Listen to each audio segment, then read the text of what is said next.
What's up, idol? So for today's video, ayan, at meron tayo ngayong home service. So meron akong isang kliyente na nag-request na baka pwede nating puntahan sa kanilang bahay para magpa-install ng acrylic board. So nagpagawa rin siya sa akin ng acrylic board para dun sa kanyang electric scooter na Kaabo Walking GT Pro. So ipapakita ko sa inyo yung mga tools at saka yung acrylic board na pinagawa natin.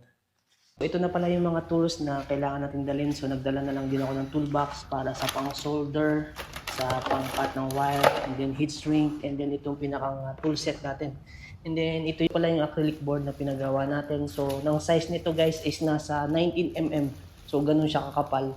Kasi mamaya i-install na natin siya ng LED lights.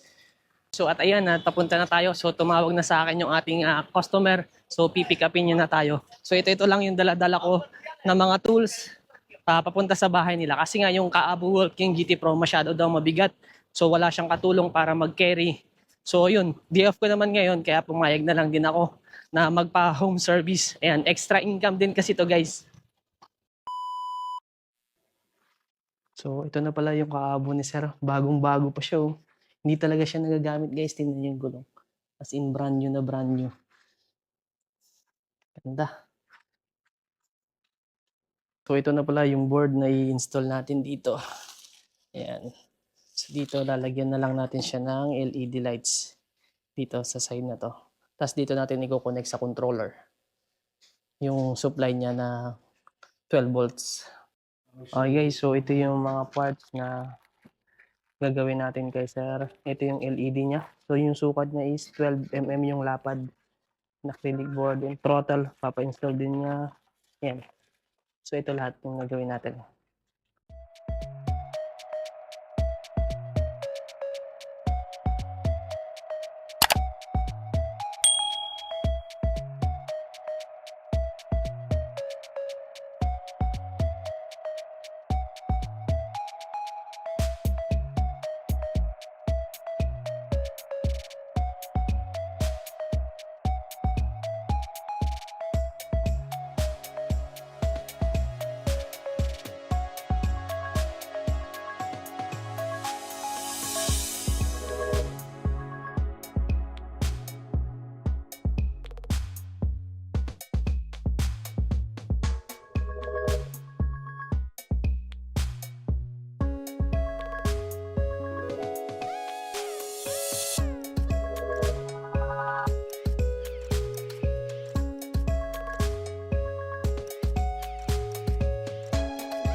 So ito na pala, natapos ko na rin yung pinagawa sa atin ni sir.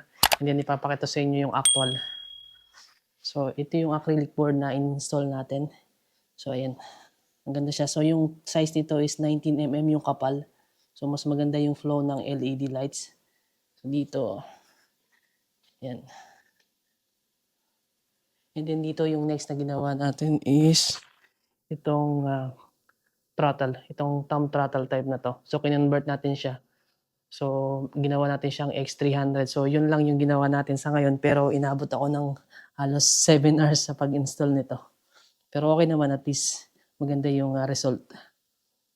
Off natin yung lights para makita natin ang so ayan, mas maganda siya sa paggabi. Talagang visible yung ilaw.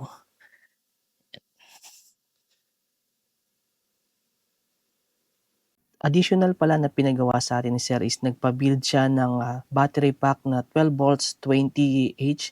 So yung battery nito is Tesla Panasonic, and then nag-add din siya ng switch, no. So nag-install din tayo ng halo switch and then yung voltmeter para makita natin yung voltage level ng kanyang battery pack.